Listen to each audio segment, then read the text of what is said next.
I'm an Emmy Award winning camera operator with over 20 years' experience shooting at the highest network levels. I've shot Super Bowls, Kentucky Derbies, Olympics, and even WrestleManias. I'm Howie Zales, your host of TV Crew Talk, conversations about the exciting careers of broadcast sports and entertainment professionals.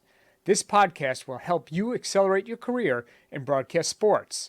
Learn from insiders about the industry and how you can get started in the most exciting career ever. Today's guest has over 38 years' experience shooting television sports. He's a two-time Emmy Award winner and has produced, directed, and is also a camera operator. Craig works all local sports in South Florida, as well as Sunday Night Football, Olympics, and the Triple Crown for NBC Sports. Craig also worked college football and the Little League World Series for ABC and ESPN. Welcome to TV Crew Talk, Craig. Thanks, Howie. Great to be here. So tell our audience, why sports broadcasting? Um, I kind of stumbled into sports broadcasting early on in my career. It wasn't what I set out to do, but the opportunity presented itself. And when I first got a taste of it and saw the opportunity, I was hooked. When was that? When for me, it was 11th grade. I took an elective in high school. I knew exactly 1 month into that class that this is what I was going to do. I was going to combine my love of sports and my new love of TV, and I knew exactly what I was going to do. When was that for you? Well, I was always a sports fan growing up. I loved going to baseball games. My dad took us to the Mets back in New York. We saw the Islanders. Actually, we used to go see the Long Island Ducks. So I always had a love for sports. I didn't really get into broadcasting until well after college. I took a communications course with an emphasis in broadcasting at Oswego. And when I graduated Oswego, I knew I wanted to go into television, but I didn't know what part of broadcasting I was going to get into. So I started working at Viacom Cablevision of Long Island. This is probably back in 1984. I went on to Cablevision of Long Island, and that's where I was introduced to the Long Island Sports Network team. And that's pretty important because the people that I networked with way back then are the same people I work with now. So I started doing high school sports, I would say probably in 1986, 87.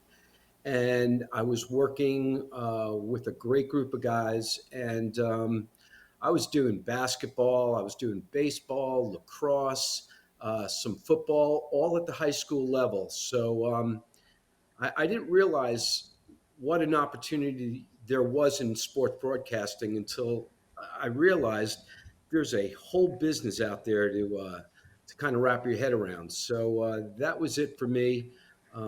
Unfortunately, I moved to Florida back in 1990, and I took a job with my family. My family had a business, so I kind of got out of television for a couple of years, and I really those 2 years that I was away from broadcasting, it just wasn't the same. So, I kind of continued on down here, and it worked out pretty well for me. That's amazing. I didn't know that's why you moved to Florida. Oh yeah, my dad Um, was. We're going to cut you off. You got to come to Florida, come work for the family business, and didn't work out. so in the intro, I mentioned that you're a camera operator, amongst other things. What made you choose that path compared to being an audio or an A2 or a TD or any of the other positions that exist? Well, it's a funny story. So right before I moved to Florida, I was shooting for the Long Island Sports Network, and I, I, I, I had a good eye. I knew how to frame shots. I knew the sports, and I knew what was expected of me. So a funny story. If I look back at this business, my wife, who was not my wife at the time, we were coming back from Key West, Florida, And on the way back, there was a big billboard, and it said, "Catch the Fever, the inaugural Marlins baseball season, Channel 33." So I looked at my wife and said, "I really want to get back into television, and this is my opportunity to do it." And I seized the opportunity, and I could elaborate a little bit more. Yeah, tell us. Tell us. Well, what I'd like to say to people is getting into this business. It's a lot of timing, who you know, a little bit of luck, and obviously being being good at what you do. I called Channel 33 that day that I came back from the Keys, and I got a hold of the operations director. Her name was Karen Karen Wickett, I believe, and we had a great conversation. And basically, she told me they are just carrying the games; they are not producing the games. But she did give me the contact information for the person that was crewing the baseball games for the season and the trucking company. So I made a call, got a hold of the gal, and she asked me if I had any experience. And I said yes. I did some sports in New York. She asked me if I ever did baseball, and I said yes. These are my references, which were the Long Island Sports Network people. And lo and behold, within a day, she had offered me 80 baseball games and the whole home Marlins package. Wow. Yeah, luck and timing. So I made a call maybe 8 months after I would started freelancing back in 2000 to ESPN, and I got the head crew on the phone, and I told her my experience, which was, like I said, 8 months. She said, "Call me back in 5 years." I put the date in my calendar, and I literally called Donna back in 5 years. Donna Shackett, yes. I have no You idea if know, she remembers that story, but it's so true. well, those are the stories that will always stand out. So here I am. I now found myself as one of the main local guys in Miami, uh, which led to the Miami Heat package, which led to the Florida Panthers. So now I had all the local work, and I was one of the main guys. And this is where I considered myself cutting my chops. This is where I was learning how to really develop my skill, really learn how to cover sports. And then I realized I got to get to the next level. And I really wanted to go do network television. And I realized it was not going to be easy, but I know for me personally, I don't give up. I work really hard. I work really hard at getting my point across. So I started making phone calls to all the networks, and I probably bothered everybody for a good year before I got a hit. So if you work really hard at something and have that desire and passion, you stick with it, and it'll pay off. So tell the audience, what did you do to learn to become better at your craft, so you can get to the network level? Well, it's one thing to operate a camera, but there's a lot of little things that you have to do to make yourself stand out amongst the crowd. You have to know how to cover the sport. You have to know what's going on within the sport. You have to know the storylines of the sport. You have to know who the players are. You have to know who the owners are. You have to know who the substitutes are. You have to know just about every storyline that there is possible. And if you come into an event with that kind of knowledge, you're pretty much equipped to succeed. And I think people around you, production people, producers, directors, they'll recognize that right away, and they'll be like, "This guy's on top of it." I couldn't agree anymore. I tell newer people you need to, you know the numbers of the players, know the storylines, know who the substitutes are for the starters, and you just have to come equipped with all the knowledge. It's true. So, getting back to my network, how I kind of meandered into the network world. There was a person, Lenny Nathan, who was crewing at ABC Sports back in the day, and I probably bothered him the most because ABC Sports was doing a lot of college here in town, Miami, Tallahassee, Gainesville. So I really worked hard in getting in with them, and basically he hung up on me, and he wouldn't even take my calls because I was calling him and I think I bothered him so much. But he called me one Friday afternoon in a panic, and he said, "Can you get up to Tallahassee tonight and do a game tomorrow with the A crew?" And Howie, I was on that plane so fast. The camera meeting came so fast. I had the opportunity and the privilege to work with a director by the name of Drew Esikoff that day, and that was probably 27 years ago. And for those in the business, Drew Esikoff is probably the number one director in all of television sports, and that's where my network career started. From that game on, Drew not only got me on the rest of that season with him, but he took me to the Olympics. He's taken me to the Triple Crown. He's taken me to partially doing Monday Night Football for a couple of seasons. I'm now a core guy with the Sunday Night Football crew with him. I've been around the world because of him. So time, place, opportunity, and just executing and doing a really good job. And he's kind of been a real good mentor for me for my whole career. That's an amazing story. I have a similar story, but with John Gonzalez, because I was Sure. in the NBC world. I did a horse race that was like an outside package that John happened to be directing because it was on NBC. Right before the original XFL started, I busted my butt. I did a great job, and that was the end, the beginning of the end. That's it. I think I think for the newer generation that's coming up through the ranks today, my advice to them is really simple. First of all, network. Always network with people, and don't just stay within the parameters of your position. If you're a camera operator, you still want to know who the audio people are. You want to know who the Elvis guys are, the tape guys. You want to know who the stage managers are. You want to know everybody on the crew, and you want to work well with everybody on the crew, because that's how your name gets out there, and that's how you're going to be looked upon.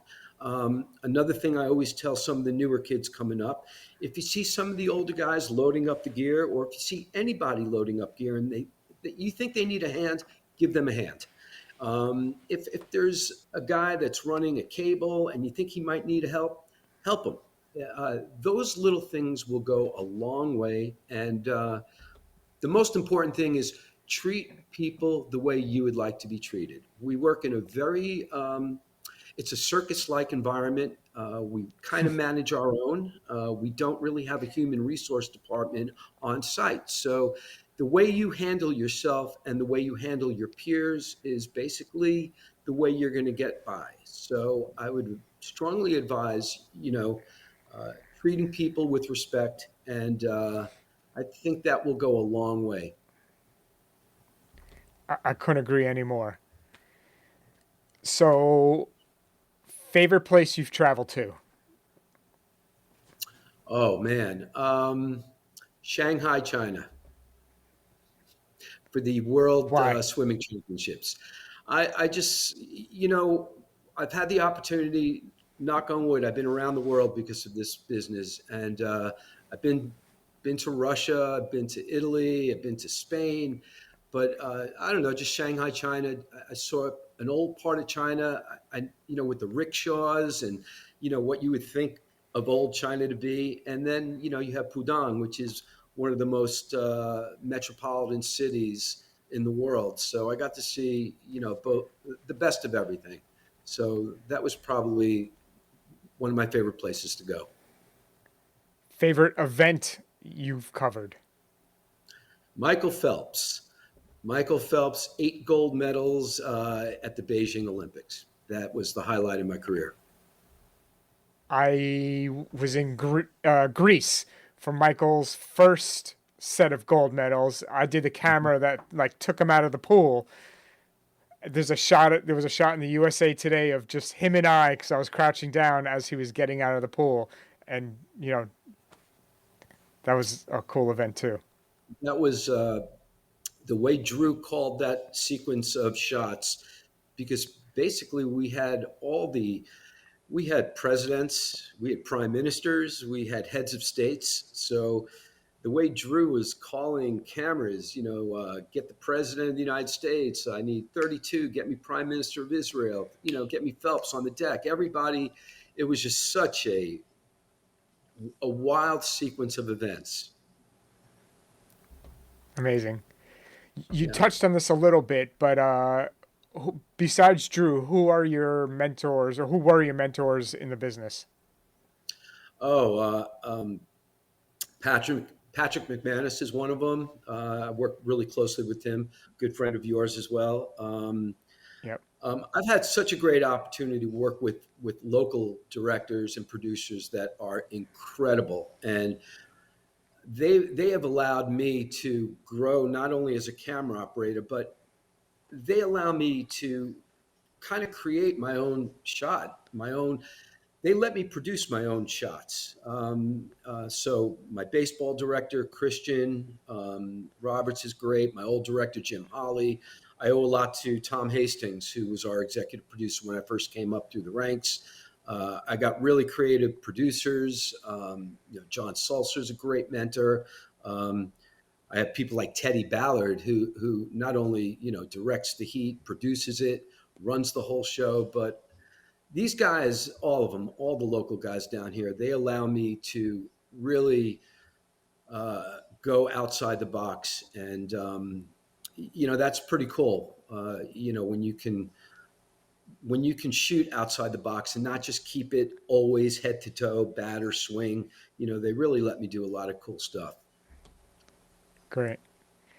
What advice would you give to yourself, your younger self, who was starting out 38 years ago? Not much difference. Be passionate. If this is what you really want to do, you have to have drive. You can't expect things to come to you. You have to go to. You have to go out and get it. And you know, there's a way to do it, and there's a way not to do it. I think it's a lot of, you have to look in the room, look at the people that you're working with, and size it all up, so you can kind of layer yourself in. You don't want to be the biggest person in the room, you don't want to be the smallest person in the room, but you want to be in the room. So I think if it's something that you want to do, you have to work really hard to work it. If it means networking, calling, asking questions, talking to people, that'll go a long way. Craig, you've offered so much great advice for our younger audience. One last question for you. Sure. Overall, what is your favorite part of working in the television sports industry? Oh, I think it's not definitely not setting up, definitely not striking, but it's when we go to air, when you're doing a Super Bowl, or you're doing, I don't care what you're doing, and you get that tally light, and it's you, it's your shot, it's what people are seeing, it's your little nuance, your little touch that you're putting on things. There's nothing like doing a live television show, locally, nationally, it doesn't matter. It's kind of like, it's orchestrated chaos, and I seem to Agreed.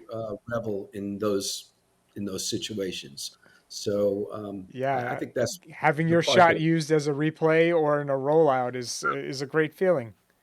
Well, the rollouts are now the new norm. So Yeah, if you could get that one shot of Tom Brady walking off the field, with that scowl, or the coach blowing a call on the sideline, or a kicker missing a game-winning, kick. Yeah, and it's your shot that they're rolling out on. For personally, it makes you pretty satisfied. Craig, we thank you so much for your time today. You've had such an excellent, amazing career. It's been a pleasure to work alongside with you. And thank you for all the information and suggestions and guidance you've given our younger audience. Oh, my pleasure, Howie. Just real quick, just anytime I get a production memo and I see your name on it, not only does it bring a smile to my face, but I know one of three things are going to happen.